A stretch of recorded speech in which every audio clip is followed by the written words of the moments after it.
Raidernation, man, what's up? It's your boy Simone Raider back with another video. And last night was the final episode of Hard Knocks. And today is going to be my last video of a Hard Knock Life. It came and it's gone. And I know I didn't come out with the video last night. A lot of things went on. And I know a lot of Raider Nation was wondering what was going on. I'm not going to get into it, but I appreciate all the love that the Raider Nation showed me. So let's dive deep into the last episode of a Hard Knock Life. It's a hard knock life for us. It's a hard knock life for us. So we start off with Andrew Luck's retirement announcement, which caught a lot of people by surprise.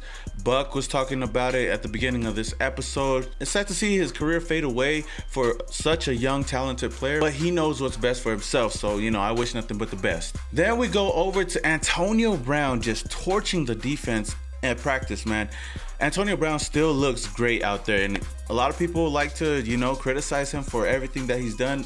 And yes, he might be a diva receiver, but there's one thing that does not change, and that's his play, because he was out there torching everybody at practice, showing them who's the best receiver in the league, and I can't wait to see him play on Monday Night Football. Now, as you guys all know as Raider fans, Antonio Brown's helmet saga has been going on for weeks now, and finding the right helmet was pretty hard for him, especially one that really made him feel comfortable. And his new helmet, I gotta admit, it looks pretty cool, but then it looks weird at the same time. It looks like he's wearing a Power Rangers helmet out there, which Keon Hatcher kind of stated, which was kind of funny in itself. Everybody was just poking fun at his new helmet, and it was kind of funny to see, especially seeing all the players kind of making fun of it. But Antonio Brown, it don't matter what type of helmet he has, he's out there, he's gonna ball out. Then we get to a cool point where John Gruden highlights some of the running backs like Le'Veon Bell, Danny Woodhead on pass protection and blocking, picking up the blitzes. And it's kind of funny because I noticed that the camera pans over to Josh Jacobs, and he's over there covering his face. The biggest question for everybody was, where's Josh Jacobs? But as you guys know, Josh Jacobs actually does not want to be on Hard Knocks. He's not about that camera life. He just wants to play on the field and do what he has to do. As you guys know, he wasn't in Hard Knocks for all 5 episodes. Here and there in the background, but this time they panned over to Josh Jacobs, and he's over there covering his face with his jacket. But I like what I see so far with Josh Jacobs' persona and being all about that action, boss. Kind of reminds me of another Raider. I'm not going to name any names. So we highlight Brandon Marshall in this episode, get his perspective on how everything's going. He's been going through injuries throughout the whole offseason, and he finally got right once he got into training camp. He was talking about him being on the bubble. He feels like he might be the guy that's going to get cut. And as you guys all know, he did get cut. But I think that they showed that because they want you to feel some type of way towards Brandon Marshall, and especially because we know what's going to happen later on in the episode. I kind of wish that we got to see him during the season, but I understand this is a business move, not a talent move. And everybody's got to do what they got to do. Now we get into John Gruden, talk about position battles and going over all the positions and how hard it's going to be when we have to cut these players from every single position. It was a nice little highlight, going through each and every, positions and him talking about it. And we got to get some cameos from my boy Mitch from the Raiders Report in there, which was pretty cool. If you guys didn't notice his voice, he's over there talking about the Raiders and who they should cut and who they should keep. And it was pretty cool scene to see in itself. And I was like, man, I know that guy. So, shout out to Mitch at the Raiders Report. Now we go into the Raiders versus Seahawks game. Not too much I want to get into, but they did highlight a lot of different players. In the game, they highlighted Luke Wilson, Jason Kabinda, Keelan Doss, and my favorite, Nathan Peterman, throughout the whole game. Luke Wilson, obviously a guy that used to play for the Seahawks. We got to see his little interaction with some of the Seahawks players that he played against, and obviously we know that he was fighting for a position on this roster, and John Gruden had to make a decision whether he wants to keep 4 tight ends or 3 tight ends, but we know what happened there. Another guy that we highlighted was Jason Kabinda. Obviously, last episode, we got to see a little bit of him and his mom and him fighting for a roster spot on this team. And now we get to Keelan Doss, one of the Hard Knock favorites on this team. A lot of people were cheering on for him, but he started off this game kind of cold, dropping a lot of balls. And John Gruden got on his case for that, and Keelan Doss was kind of beating himself over it. And a lot of props to him because he comes on later in the game and he balls out, catching everything that comes his way, which shows that, he's trying to be better. And last but not least is Nathan Peterman. Man, to see where he's come from to where he is now, man, he's grown so much. Especially for me, as you guys know, I look at him as the GOAT. But, you know, it's great to see that he's on this team, you know, making a name for himself, especially coming from the Bills. His name was being slandered left and right, and we know why. And John Gruden, as the QB guru, wanted to mold Nathan Peterman into a great quarterback and give him the confidence that he needs. And so far, man, I love what I'm seeing from him. A lot of people didn't know that the reason why we put him on the IR was his elbow situation. We didn't know that. I didn't know that.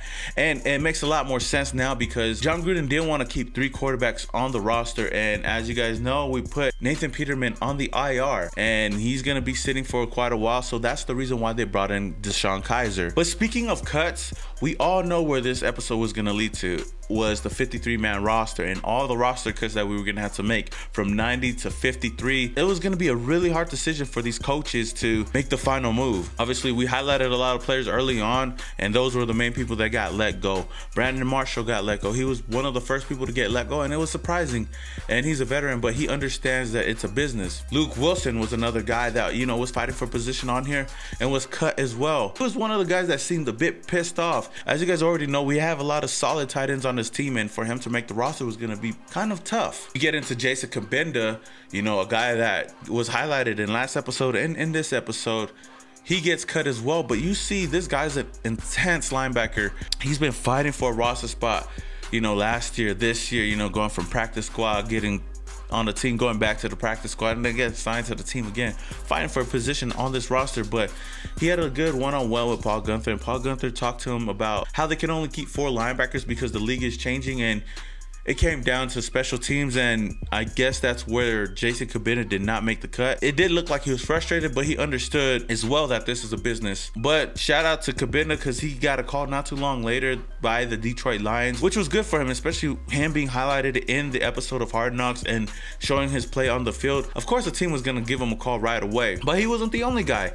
Keelan Doss, a fan favorite from Hard Knocks and across the Raider Nation, especially myself as well. I know a lot of people want to say that he was an average wide receiver, and maybe so, but he has a high upside, and he's a guy that's got a lot of grit to himself. He got cut by the team, which was sad in itself, but the Jacksonville Jaguars came in and swooped him up. But what they did not address in this episode was the Raiders wanted to keep him on the practice squad and gave him an offer when he cleared waivers, but he decided to go to the Jacksonville Jaguars. Maybe it's because he's acting some type of way towards the Raiders for not keeping him on the roster. Who knows? But I wish nothing but the best for Keelan Doss, Brandon Marshall, Luke Wilson, Jason Kabinda, and the rest of the players that got cut from this team. Now they finally mentioned Las Vegas and Hard Knocks, man. I was waiting for the moment they would actually, you know, announce anything about Las Vegas, but we do get a little snippet about that. Mark Davis talks about his dad, and it's great to see the mystique of Al Davis. His saying was the greatness of the Raiders were in the future,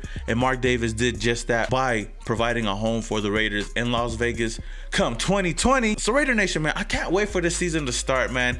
Monday Night Football, we play the Denver Broncos. We finally get to see the Raiders in action, and Antonio Brown as well. So that is it, Raider Nation, man.